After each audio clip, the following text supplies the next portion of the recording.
What if I told you the more you try to lose weight after 40, the more fat your body might actually hold on to? Sounds crazy, right?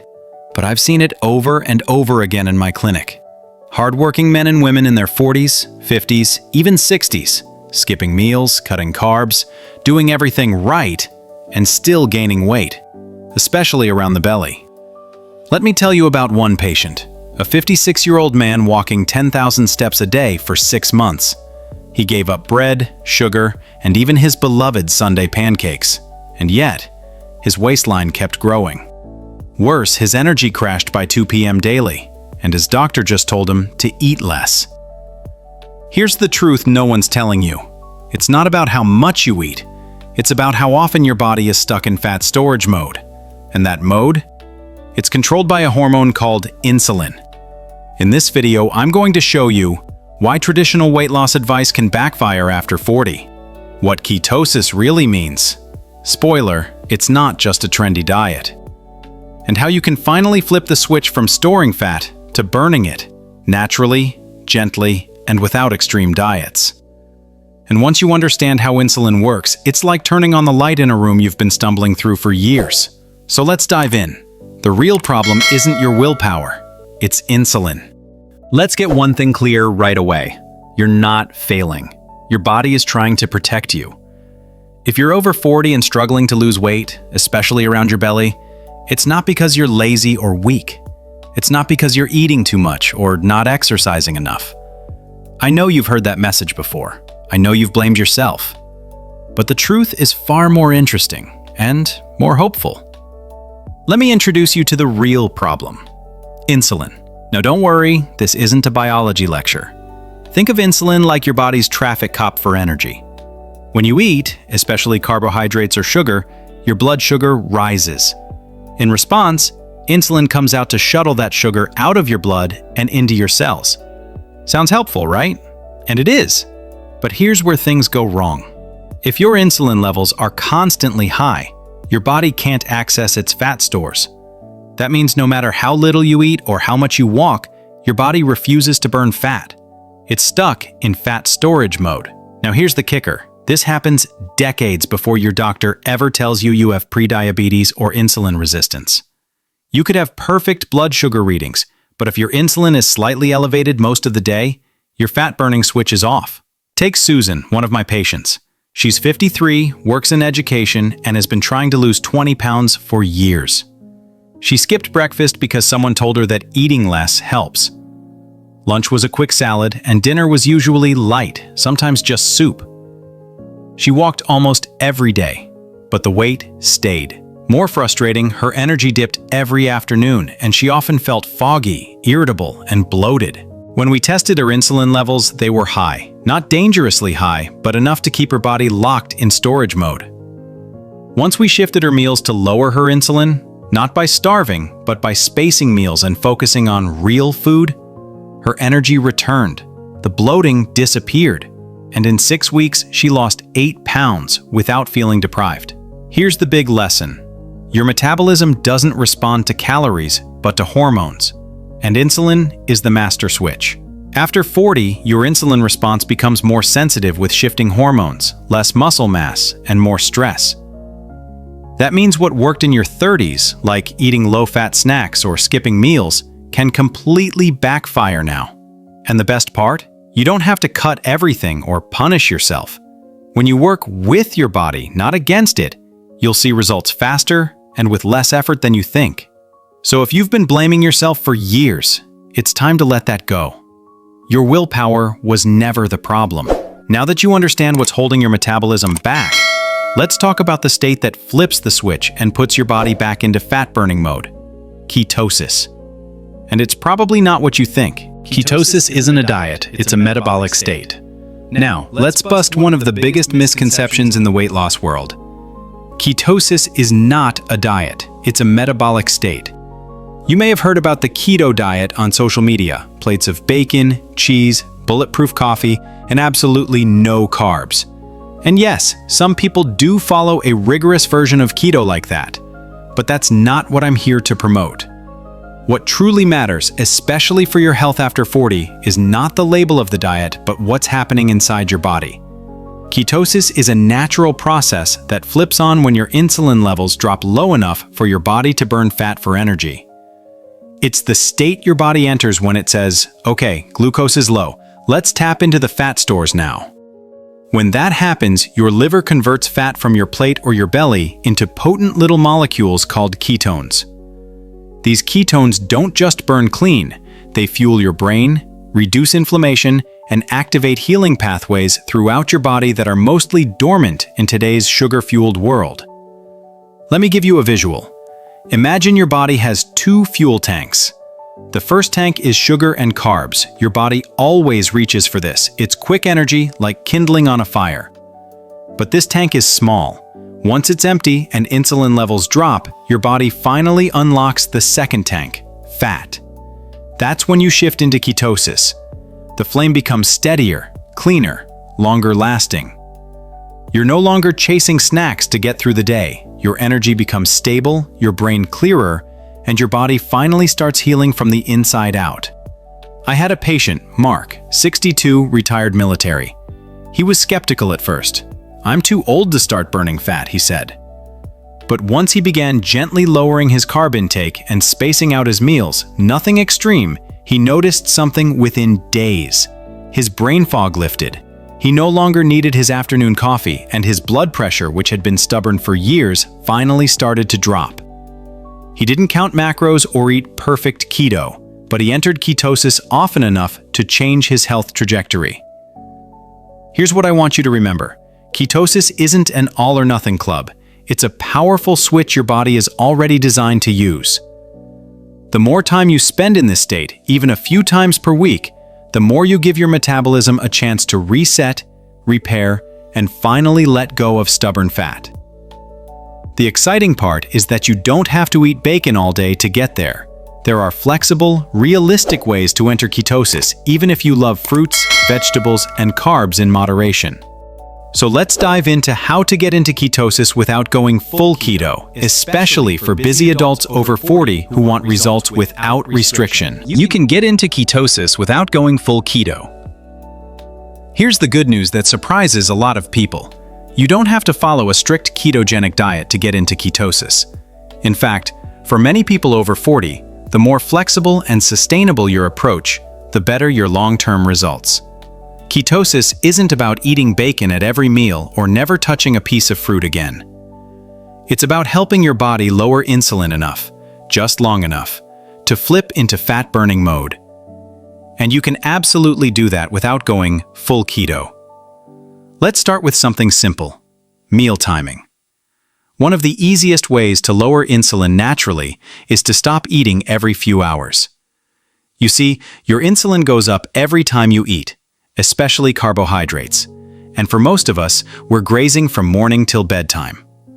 That's like constantly pressing the store fat button and never giving your body time to access the fat it already has. But when you start spacing out your meals, let's say having breakfast around 8 or 9, then lunch at 2, and skipping dinner a couple of times a week, you allow insulin to drop and fat burning to begin. This is called intermittent fasting. And it's not about starving, it's about giving your metabolism a break. Next, let's talk about food quality. You don't need to eliminate carbs entirely, but you need to be smart about them. Swap out the refined, insulin-spiking carbs like white bread, fruit juice, sugary granola bars, and even those healthy smoothies loaded with hidden sugar. Instead, choose whole-grain carbohydrates like berries, sweet potatoes, pumpkin, or steel-cut oats, and pair them with protein and fat to slow your insulin response. A breakfast of eggs, avocado, and some sautéed greens will do more to rev your metabolism than any bowl of cereal. One of my favorite stories is about Maria, 59, a grandmother of 3 who told me, "Doctor, I don't want to live on butter and steak. I just want to feel good again." We built her a plan with 3 simple changes. 1. No snacks between meals. 2. Her last meal before 6:30 p.m. And 3. No more juice or low-fat yogurt in the morning. Within 2 weeks, her sugar cravings dropped, her clothes fit better, and, most importantly, she had energy to play with her grandkids again. She never once followed a strict keto diet, but she touched ketosis regularly, and her body responded. That's the power of working with your metabolism, not fighting it. So remember, ketosis isn't about perfection. It's about rhythm. Give your body the right signals, and it will respond, even if you enjoy your favorite meals in moderation. And now that you know it's possible to ease into ketosis naturally, let's explore why this state doesn't just help with weight.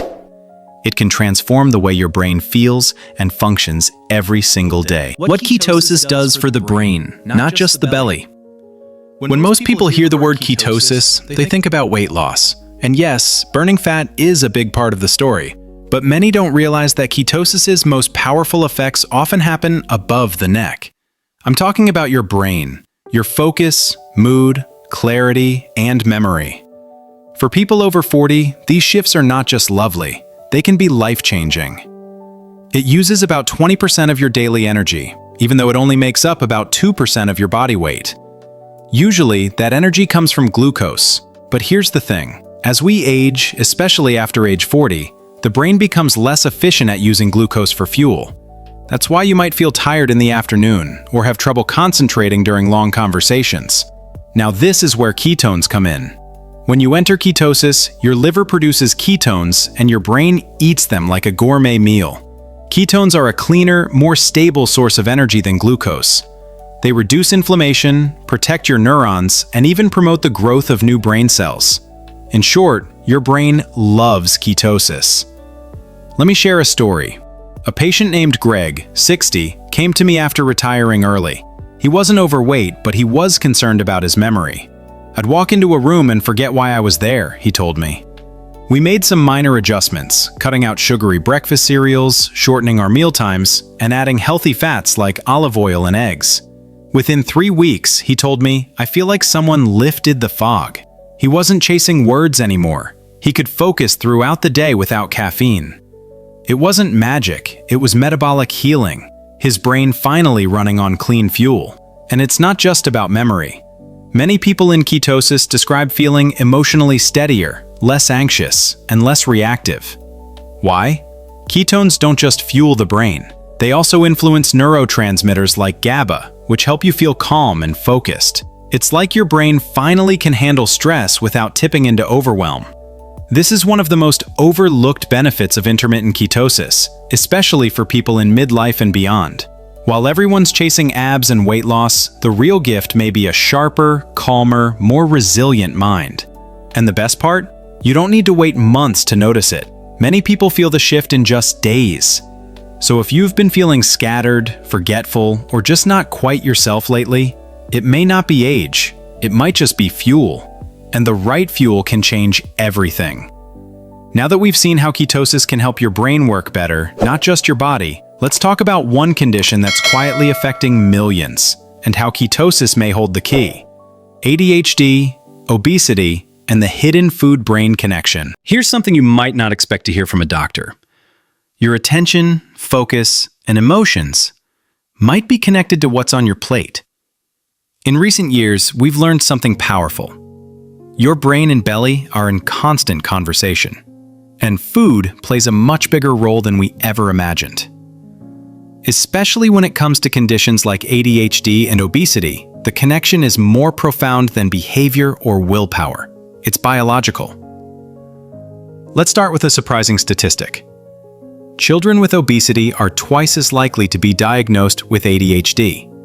And in adults, those with type 2 diabetes, a condition rooted in insulin resistance, also have significantly higher rates of attention and focus issues. This isn't about blame. It's about understanding how metabolic and mental health are two sides of the same coin. Your brain suffers when your blood sugar spikes and crashes throughout the day. You have trouble concentrating and become more irritable. You crave quick energy. Over time, that constant metabolic stress not only wears out your body, but your mind too. You must be thinking, isn't ADHD just a brain problem? But here's the interesting thing. In a series of studies across Europe, researchers tested something called a low-carb diet on children with severe ADHD. They took out the common triggers: no processed foods, no dyes, no additives, and fed these kids a simple diet: lamb, chicken, a few vegetables, a few fruits. And the results were shocking. In some studies, over 70% of children showed significant improvements, not over years, but in weeks. Their behavior stabilized, focus improved, and in many cases, they no longer met the criteria for ADHD. What does this tell us? It doesn't mean diet causes ADHD, but it shows that diet can fuel the fire or calm the storm. And when you think about it, it makes sense. The brain is part of your body. What inflames the body inflames the brain. And if ketosis can reduce that inflammation and provide stable energy to brain cells, it may be one of the most underutilized tools for improving focus, mood, and mental clarity. Just recently, two major research universities, Oxford and the University of Michigan, announced they're launching new studies using ketogenic nutrition to support adults with ADHD. Why now? Because clinicians like me see it work in real life. I had a patient in his late 40s, competent, capable, but constantly overwhelmed. He wasn't interested in medication, so we tried a metabolic reset: lower carbs, consistent meal timing, healthy fats. Within a month, his brain fog lifted. He said, "I'm finally driving with the windows clear." So if you've struggled with staying focused, calm, or energized, it might not be a character flaw. It might be chemistry. And thankfully, chemistry can prescription. Medication helps, but it isn't the root solution. Let's be honest, medication can be beneficial. For some people, it's even life-changing. I've seen patients who were drowning in brain fog, anxiety, or restlessness finally catch their breath after starting the proper medication. It's not a weakness to need help. It's not a failure to take a prescription. Sometimes it's exactly what someone needs to function again. But here's what we must remember, especially after 40. Medication is often a powerful bandage, not a permanent fix. And unless we address the root of the problem, what's happening in the body, not just the brain, we're only managing symptoms, not solving them. Let me share a story. I once worked with a woman named Lisa, 47, who came in feeling defeated. She'd been on ADHD medication for years. It helped, but only just enough. By late afternoon, her focus crashed. Her mood dipped. She'd power through with more coffee or sugar, then collapse at night.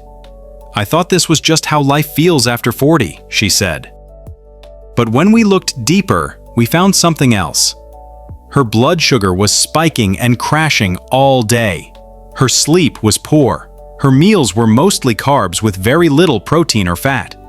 In short, her brain was trying to function in a body that wasn't giving it the support it needed.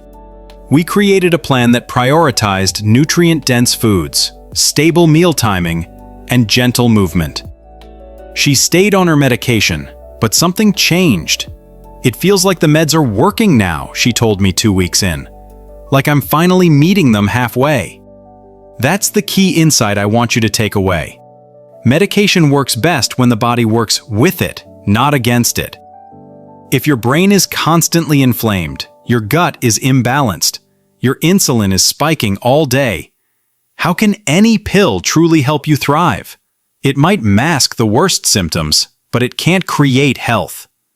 Only your daily choices can do that.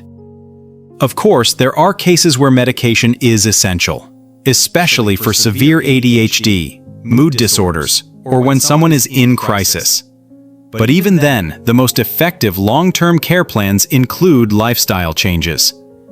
Not just to reduce symptoms, but to empower people. When you change how you eat, sleep, move, and manage stress, you're no longer at the mercy of your diagnosis. You start becoming an active participant in your healing. So no, this isn't about choosing between food or pharma. It's about reclaiming control over the parts of your health you can influence. And the older we get, the more valuable that control becomes. You don't need to be perfect. You just need to start where you are. Now that we've discussed how medication fits into the bigger picture, let's turn to something even more exciting: how small lifestyle shifts can create lasting metabolic change. Because healing isn't a one-time event. It's a rhythm. Medication helps, but it isn't the root solution. Let's be honest, medication can be beneficial. For some people, it's even life-changing. I've seen patients who are drowning in brain fog, anxiety, or restlessness finally catch their breath after starting the proper medication. It's not a weakness to need help. It's not a failure to take a prescription. Sometimes it's exactly what someone needs to function again. But here's what we must remember, especially after 40. Medication is often a powerful bandage, not a permanent fix. And unless we address the root of the problem, what's happening in the body, not just the brain, we're only managing symptoms, not solving them. Let me share a story. I once worked with a woman named Lisa, 47, who came in feeling defeated. She'd been on a DHD medication for years. It helped, but only just enough. By late afternoon, her focus crashed. Her mood dipped. She'd power through with more coffee or sugar, then collapse at night. "I thought this was just how life feels after 40, she said. But when we looked deeper, we found something else. Her blood sugar was spiking and crashing all day. Her sleep was poor. Her meals were mostly carbs with very little protein or fat. In short, her brain was trying to function in a body that wasn't giving it the support it needed. We created a plan that prioritized nutrient-dense foods, stable meal timing, and gentle movement. She stayed on her medication, but something changed. It feels like the meds are working now, she told me 2 weeks in. Like I'm finally meeting them halfway. That's the key insight I want you to take away. Medication works best when the body works with it, not against it. If your brain is constantly inflamed, your gut is imbalanced, your insulin is spiking all day, how can any pill truly help you thrive? It might mask the worst symptoms, but it can't create health. Only your daily choices can do that. Of course, there are cases where medication is essential, especially for severe ADHD, mood disorders, or when someone is in crisis. But even then, the most effective long-term care plans include lifestyle changes, not just to reduce symptoms, but to empower people. When you change how you eat, sleep, move, and manage stress, you're no longer at the mercy of your diagnosis. You start becoming an active participant in your healing.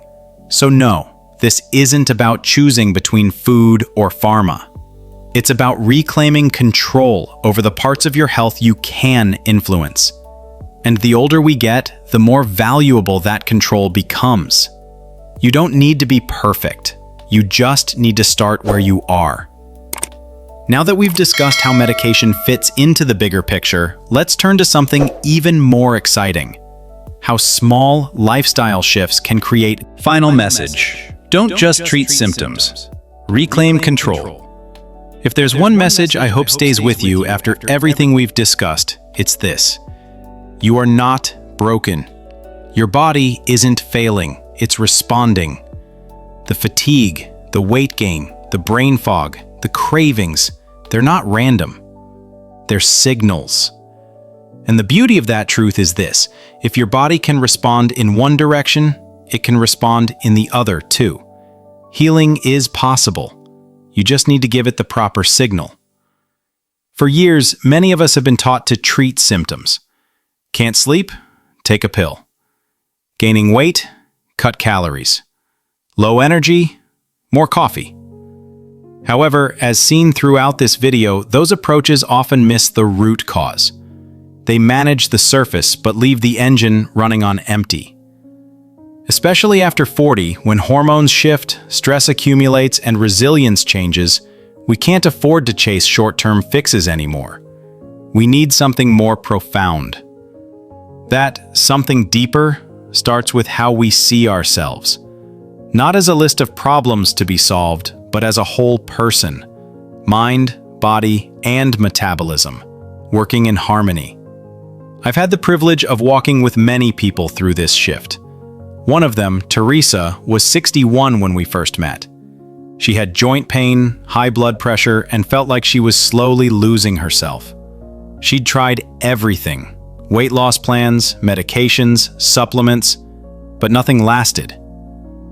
What finally changed everything wasn't a new diet. It was a mindset. She stopped asking, "How can I fix this fast?" and started asking, "How can I care for my body better?"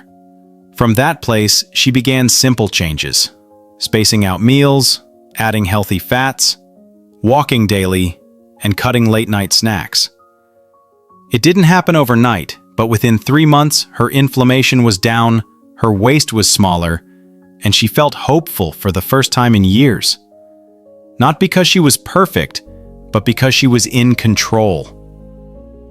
And that's what this is really about: reclaiming your power.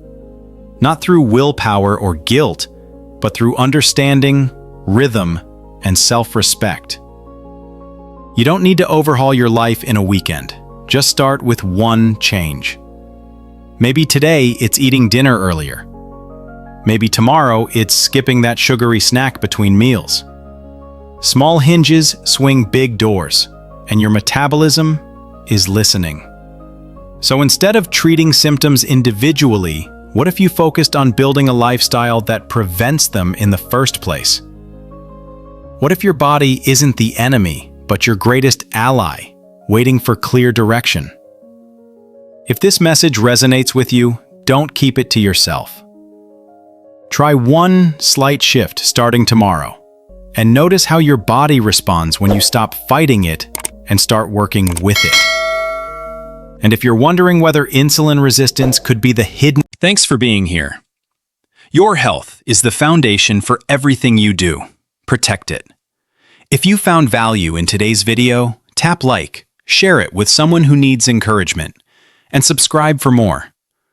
We're here to guide you through the science, the facts, and the tools to win your fight against obesity.